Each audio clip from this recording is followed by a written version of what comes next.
sharing bahwa sebenarnya tujuan utama kita memberikan pelajaran itu juga dalam kebugaran utamanya itu. Tapi walaupun ada yang mungkin kita kan mencontoh seperti itu, hanya saja mungkin ada di Jepang itu FBG itu juga ada mereka, tapi mahasiswanya makan ambil sendiri, mencuci piring sendiri. Jadi selain untuk nutrisi dia juga diajarkan karakter bagaimana mencuci piring, bagaimana mandiri begitu. Ya, kita kalau di sini yang ribet adalah gurunya ya. Kalau di sana siswanya diajari seperti itu. Kemudian ini saya dapat tempat untuk teorinya, mungkin nanti ada kita belajar ada tes komposisi tubuh ya itu. Kita lihat nanti belum tentu yang kurus itu lemaknya sedikit, belum tentu yang kurus itu bagus komposisi tubuhnya. Nanti kita belajar. Ini prinsip yang umum ya, prinsip ada frekuensi, intensitas, time atau durasi dan time itu tipe olahraganya. Berdasarkan WHO, frekuensi yang tepat adalah minimal 3 kali yaitu. Saya pernah ketika itu mengikuti konferensi internasional ada dari berbagai negara dan kita diketahui sama Singapura karena pelajaran TJOP seminggu sekali.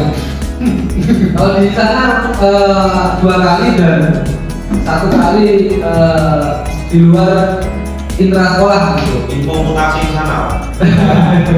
Sehingga mana mungkin kita bisa mencapai bubar kalau hanya seminggu sekali gitu.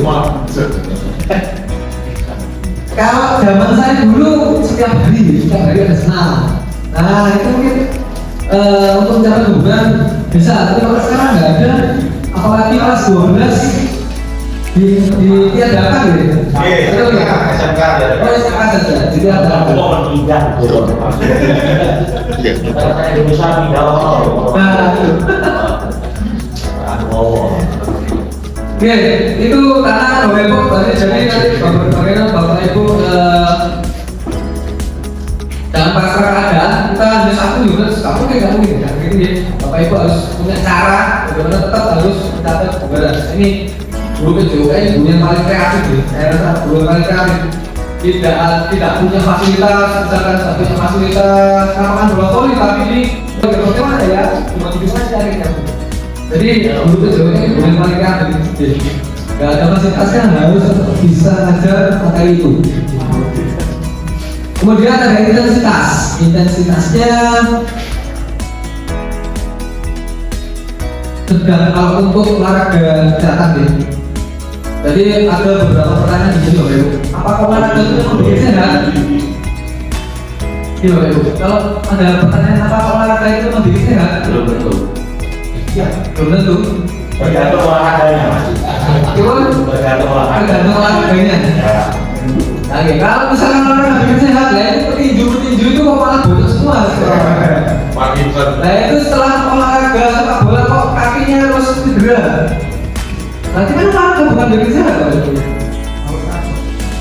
Teratur. Mampu Pak. Nah kalau ada pertanyaan seperti itu bagaimana Pak? Hanya saja ahli.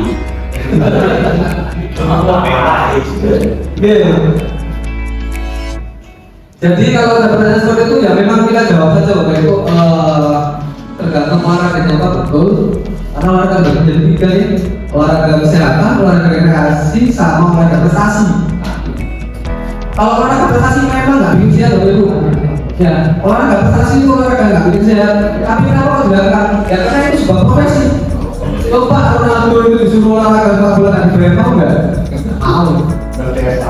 Oke, siapa kok tinju itu suruh tinju tapi nggak dibayar mau nggak? Nggak mau. Jadi itu sebuah profesi makanya dilakukan sama mereka. Nah untuk olahraga kesehatan kita atur intensitasnya jangan terlalu tinggi, sedang saja atau boleh mendekati maksimal boleh tapi jarang-jarang. Jangan. Ini Sampai berapa? sampai utang. Wah itu kalau dulu ada gitu. Sampai utang gitu. Baru itu latihan. Baru itu latihan. Saya rasa Bapak itu sudah tahu ya bagaimana mengukur intensitas paling tidak pakai biji berapa, 220 bulan usia itu 100%-nya, kalau usia 20 berarti 100%-nya dan 200. Sekarang sudah jalannya maju pakai teknologi, pakai jam sudah tahu. Oh saya sudah mencapai misalkan maksimal 200, 180 berarti 140 sekitar 90% ya, 90% udah cukup saya. Nah, set kontrol. Kalau dulu nggak bisa, nggak punya jam seperti itu. Nah, kalau sekarang udah gampang, sudah bisa kontrol. Olahraga itu udah capek itu, bisa aja. Ya, itu nggak perlu ngoyo-ngoyo, karena targetnya bukan menggantikan racing, bukan menggantikan HP, bukan. Targetnya untuk sehat saja. Oke. Kemudian time berarti waktu durasi Bapak Ibu. Kalau saran dari aku itu 50 menit dikali 3 berarti 150 menit. Pokoknya dalam seminggu 150 menit.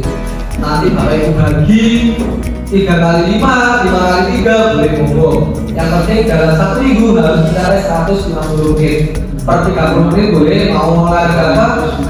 Nah ini tipenya kita sekarang sudah bicara tipe olahraga apa? Tipe olahraga yang menyenangkan. Monggo Bapak Ibu yang suka renang, monggo yang suka gores, monggo. Tapi kalau bisa jangan hanya kardio saja nih. Jangan hanya kardio saja karena nanti kalau kardio yang kuat hanya jantungnya saja. Padahal kita punya organ yang lain, otot-otot ya. Supaya Bapak Ibu di masa tua tidak merepotkan orang lain, maksudnya jalannya masih kuat gitu. Nah, maka perlu latihan otot, perlu latihan penguatan otot. Karena usia 30 tahun ke atas ada penyusutan 1% per tahunnya Bapak Ibu. Maka usia sebelum 30 harus berinvestasi untuk melakukan penguatan otot. Caranya banyak, kita latihan di rumah bisa.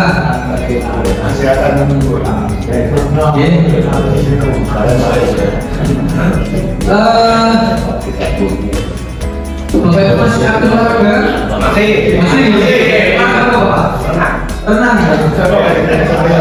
Seminggu berapa kali Pak? 2 kali. Oke, terus Pak.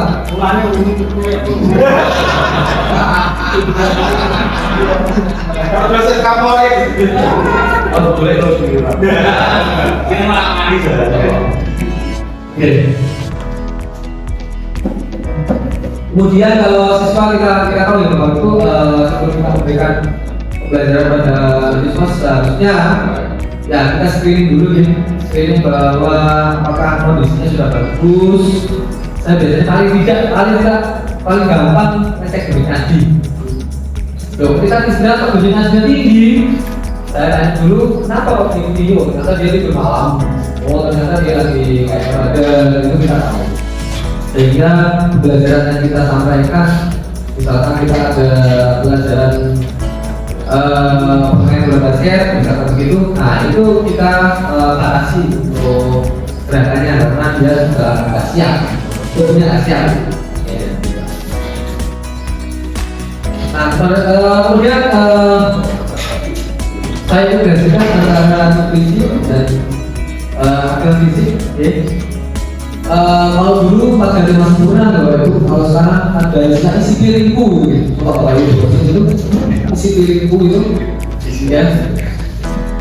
Nah ini kenapa kok yang banyak sekarang sayur dan buah kok bukan karbohidrat? Nah ini sarung Bapak Ibu.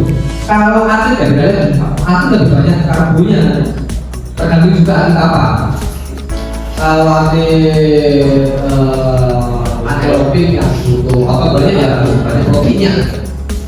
Kalau atletnya beres, atlet yang bertahan, yang olahraganya berdurasi lama, ya butuh karbo. Kalau dulu kita masalahnya adalah kurang gizi, kalau sekarang banyak yang kelebihan gizi. Ya. Kesehatan menurun. Dulu penyakitnya busuk lapar, kalau sekarang obesitas. Kesehatan Terus kemudian apa? Pokoknya penyakit tidak menular itu. Saya sampaikan sedikit Bapak Ibu terkait penyakit tidak menular. Penyakit tidak menular itu memang tidak menular ya Bapak Ibu, tetapi menurun. Artinya apa? Artinya penyakit ini akan diturunkan pada anak cucu Bapak Ibu semua. Jadi hati-hati karena kesalahan itu. Kalau kita salah gaya hidup, akan salah. Tidur salah, kurang gerak, maka akan terjadi kesalahan, kerusakan pada organ kita. Kalau rusak, maka akan turun. Kalau penyakit menular penyebabnya virus, bakteri, dan lain-lain itu menular pada orang-orang sekitar kita, tapi nggak menurun. Tapi kalau penyakit tidak menular, itu menurun pada anak cucu kita. Kita punya penyakit diabetes, resiko peluang tinggi keturunan kita kena diabetes. Kita punya penyakit jantung, keturunan kita juga berpeluang sangat besar untuk kena penyakit jantung. Kita punya stroke, keturunan kita juga berpeluang untuk kena stroke. Jadi kasihan ya Bapak, karena salah kita, artinya keturunan kita akan merasakan itu juga. Jadi mohon dipersilakan Bapak Ibu untuk mulai berpihak.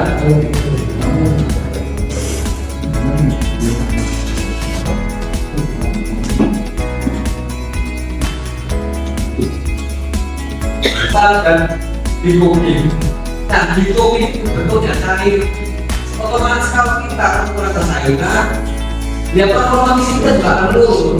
Jadi percuma berat-berat dia menurun, tapi performanya juga menurun.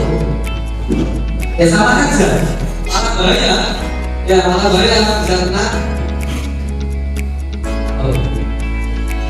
Bisa oleh pingsan karena dehidrasi tadi. Karena cairan. Jadi nggak bisa sekarang membaca kalau itu turun. Apalagi lemak yang diperlukan itu harus beras olahraganya harus beras kelapa, rendah dan kelapa. Contohnya terus apa? Sepeda, berenang, itu nggak apa. Kalau kita intensitas tinggi, barang cukup gitu. Ya tetap ada lemak tapi persentasenya kecil. Jadi kalau mau dia dapat ini kan intensitas juga, tapi durasinya memang harus lama. Gitu.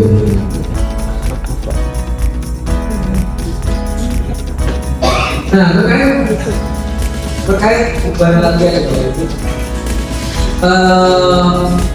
ini saya cerita bahwa kita punya prinsip kalau anak-anak nggak boleh dari beban dulu ya, yang masa pertumbuhan ya, karena masa pertumbuhan nggak boleh dari bebanan.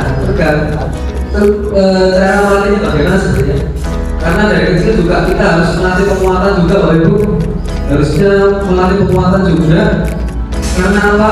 Karena kalau nggak dilatih ototnya, maka tulang sendi itu akan bekerja secara lebih keras. Karena nggak dipotong otot. Nah, supaya tidak mengganggu pertumbuhan, maka kita ubah prinsipnya bukan beban maksimal, tapi repetisi maksimal. Paham ya Bapak Ibu? Repetisi maksimal. Jadi misalkan saya bulu tangkis ya, kita nggak boleh pakai beban dia, jangan. Caranya bagaimana? Jadi kalau pakai repetisi maksimal saja dengan beban yang ringan, kita ulang berkali-kali. Repetisinya ulangannya dilakukan sebanyak mungkin. Nah itu juga jadikan penguatan juga. Jadi prinsipnya kita ubah dari beban maksimal ke repetisi maksimal saja. Dari waktu itu juga itu juga dilatih ototnya.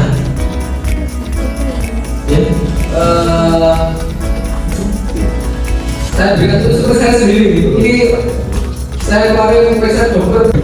Oh, air pengaturan loh itu. Oke, istilahnya RI, kalau sudah paham ya RI ya. Skala capeknya berapa?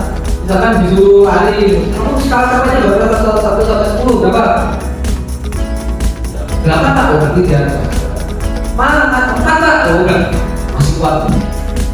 Jadi ini persepsi aja dulu kalau RI. Jadi wanita itu sudah membantu kita untuk tahu berapa telah dia melakukan pembelajaran sosial. Nanti dicoba di cek minatnya juga. Jadi dia tahu, oh ternyata dia bohong, oh ternyata dia itu apa namanya istilahnya kurang. Jadi saya diberikan tugas sebagai oleh kurang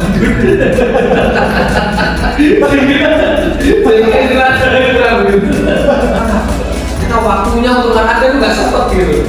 Ya, jadi sekarang prinsipnya adalah jangan menunggu waktu untuk berolahraga ya, tapi luangkan waktu untuk berolahraga. Jangan menunggu waktu luang. Kalau kita menunggu waktu luang, nggak perlu waktu luang. Apalagi saya dikasih tugas terus sama Bapak Menteri.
Ukurannya 35%, kemudian berat badannya tadi 80 ya Pak? Mudah ininya. Terus nah ini merah semua ya Pak terkait obesitasnya. BMI 28 Pak, normalnya itu 18 sampai 25. Apa itu yang dibutuhkan? BMI itu body mass index. Body age-nya berarti punya berapa dong ya? 57. Kayak ini ngomong. Body age-nya 63 Pak. 63 jadi maaf 5 tahun lebih tua. Begitu tubuhnya ya. 5 tahun lebih tua.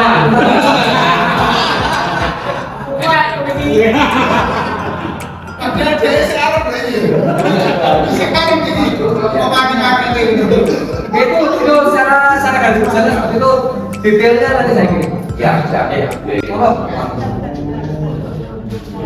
Ini ikut ini. Nah ini lebih ini usia 57 tapi dari 75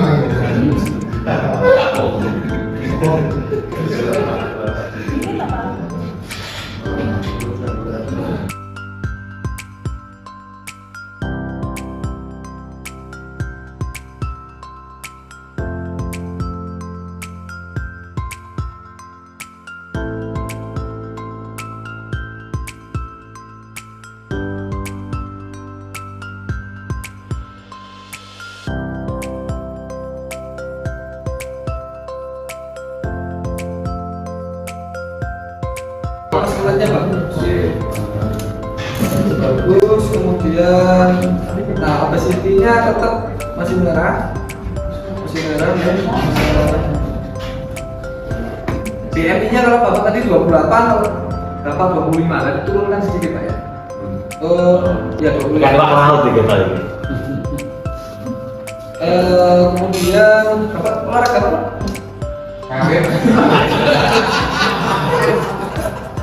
Kira olahraga Pak ya? Coba ini Pak. Usianya 53 dan body age-nya sama 53. Banyak aku sih gitu. Itu berlebihan bisa dikurangi. Ya, kemudian saya percepat karena waktu. Langsung mawon. Oke, sudah oke. Nah, Bapak Ibu, mohon ini di foto nanti mungkin setelah acara ini boleh lah isinya. Yang penting di scan dulu. Ini laporan kami. Betul ya. Oke. Kalau di sini dulu, Pak. Nah.